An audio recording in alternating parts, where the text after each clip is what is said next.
This is a photo I took on a morning walk in the south of France in the little village of Égalières. That little stone construction in the center of the frame is the star of the show, obviously, but the little walking path going left and right leading to it, the early morning angled light pouring in from the right, and the hint of the layered mountains in the background are really what makes this shot one of my favorites from the trip. I just came back from France and Switzerland where I attended one of my best friend's wedding.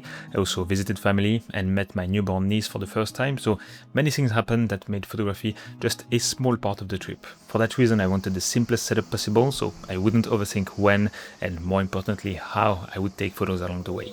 So I opted for the Sony a7C II with a single lens, the Zeiss 35mm f2.8. It was definitely not my first time traveling with just a small prime lens, and I can only encourage you to try it out. No time lost trying to figure out what lens to attach to your camera or what extra gear to bring in your bag, just in case. And no overthinking every scene because you're overwhelmed by all the possibilities a zoom lens with 4 or 5 different focal lengths gives you. It's really photography in its simplest form, and for me, it's the most fun way to do it.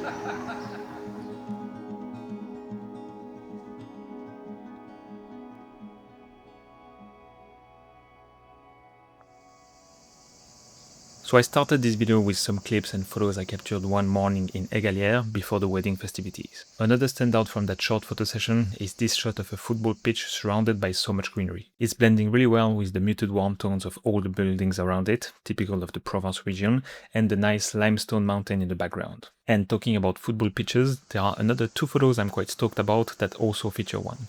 And these, I'm sure, are photos I only took because I had such a simple single prime setup. I was just going to a supermarket, still on the same day before the festivities started. I just wanted to bring some typical souvenirs from south of France, and right by the parking lot there was this funny combination of a football pitch with a huge mineral mining and processing plant in the background. There was a fence though, and despite my small kit, I couldn't find a way to compose the shot without having some of it blurred in the foreground, at least for this composition with the stand, and I really think that's the element that makes this one more interesting. But the second one is cleaner, it just has fewer elements telling you it's an actual football pitch, almost losing that crucial element that made the first photo work. Back in Switzerland, where I spent a lot of time with my brother and his little family, one day we went to a place called Les Bains des Paquis. It's a very cool multi-purpose spot where you can have a dip in the lake, sweat it out in the sauna, or treat yourself to a drink or their lunch menu, all while enjoying the view of the Jet d'Eau, one of Geneva's most famous landmarks. They have a small restaurant that serves fresh, seasonal dishes that fill you up and are still pretty reasonably priced considering the average Swiss prices. And I like these kind of spaces where people from all walks of life come together.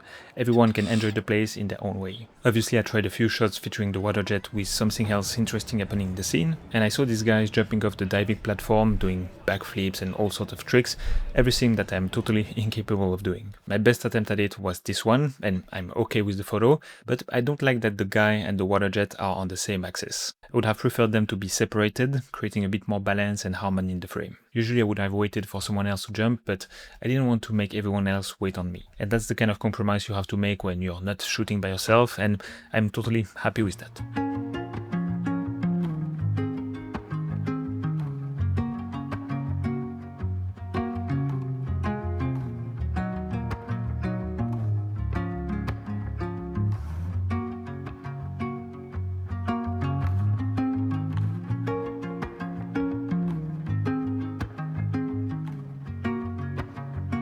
And between all this family time and catching up with friends, I didn't have much time to dedicate to photography, and when that's the case, I just try to not overthink the location I'm going to. The simple gear is one thing, but if you always want to go to the best locations, it's easy to find an excuse not to go out because you're short on time or for any other reason. So during my stay, I simply went for walks around the neighborhood, bringing my camera with me, and it's quite interesting to see these familiar places after such a long time, because I think it's fair to say that they are not familiar to me anymore now that I live in Japan. Japan. And during one of these walks I went by the lake and noticed these big summer clouds. I thought about framing them within the mast of these boats resting on the ground. It's nothing exceptional, but that's the playful side of composition that I love in photography. You have a scene and many elements to arrange within your frame, and this little puzzle of placing the pieces where you think they work best is a lot of fun. And shooting with just one prime lens is what invites you to play that game more often, I think. On another day when I had more time to dedicate to photography, I went to Kope early in the morning. And this photo is also a good example of how a prime lens makes you work the scene more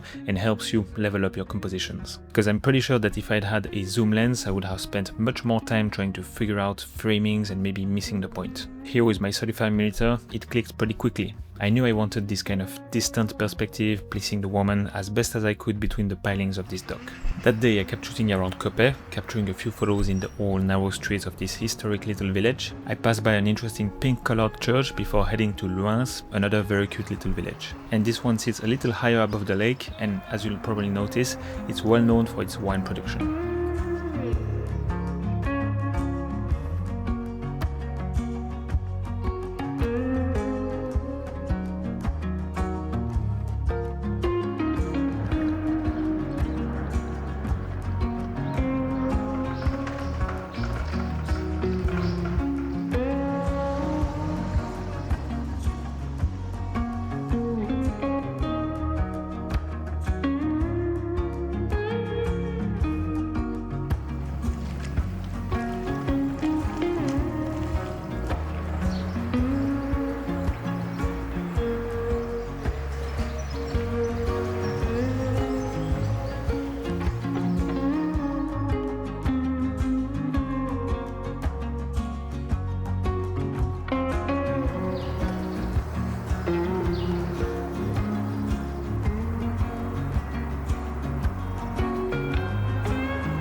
I also managed to fit in a bit of a street photo session by myself in the streets of Geneva, and it's funny to see how my approach has changed compared to when I was still living in Switzerland in my early days of street photography and YouTube. I used to look a lot for characters, not really paying much attention to composition, just trying to find a subject and shoot from a distance, often with an 85mm. But nowadays it's very different. Composition and being precise about it is at the center of my photography. I'm looking for scenes, not just characters.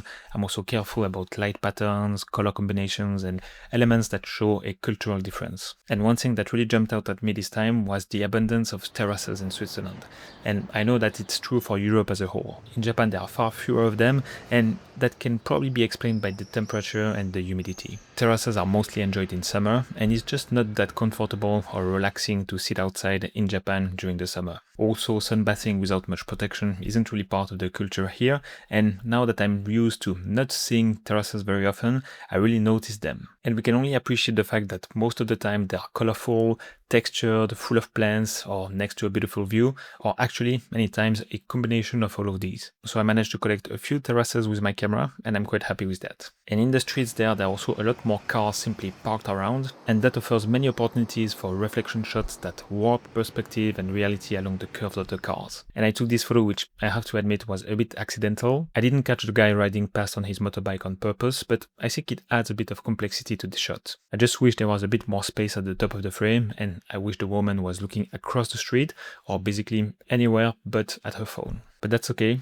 The color combination also works well, with mostly warm tones balanced by a bit of blue on the left side. And when I got closer to the lake and had the water jet in sight, I started playing with it and trying to find scenes just like I did during the few days I spent around the Mount Fuji 2 years ago. I love these landmarks for what they are, but even more so as a common thread throughout a series of photos, where the landmark gives you context, tells you where you are, and still plays an important role in the image without being the main character. That's what I was doing for a good chunk of the time I spent shooting that day, and my favorite is this one. I was trying to get a photo of the water jet with either a bird flying by or a boat coming in, but after a few minutes I saw this man talking on the phone, walking along the dock toward the end of it. At first I thought I could capture a simple photo with the water jet and the guy somewhere in the foreground nicely balanced, but then I realized that I could even hope for some birds flying through the frame, which I managed to get. It's not exactly perfect, I wish they had flown a little higher, but they're still nicely separated without overlapping the dock or the guy. Also a bit more breathing room between the top of the water jet and the edge of the frame would have been nice, but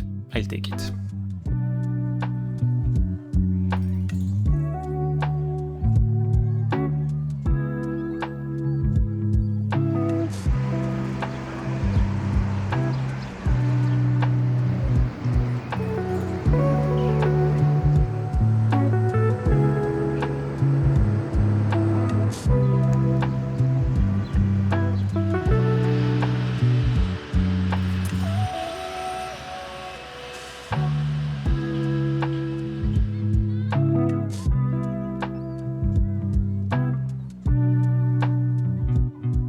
And let's conclude this video with the photos I took during my very long 10-hour layover at Shanghai Pudong Airport. This video wasn't exactly chronological because I took these on my way to Switzerland, not on the way back, but who cares? Airports really have an atmosphere, there's something quite photogenic about them I think, and the layover was so long that I got to photograph it at different times of the day under a different light. Of course this photo is my favorite. I noticed the planes taking off quite early on the tarmac, so I knew I could include one in my composition. The golden light was hitting the plane in the foreground perfectly, and I was so dialed in to get the shot really in the zone that when the plane taking off entered the frame and I managed to time the photo correctly, I celebrated it like I just scored a goal, making little fist pumps all by myself.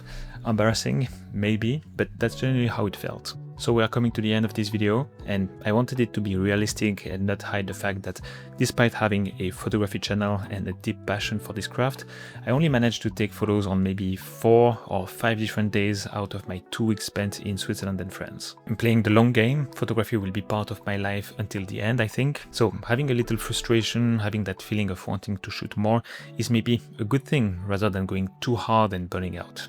Anyway, I hope you liked this video, thanks for watching, see you next time, bye.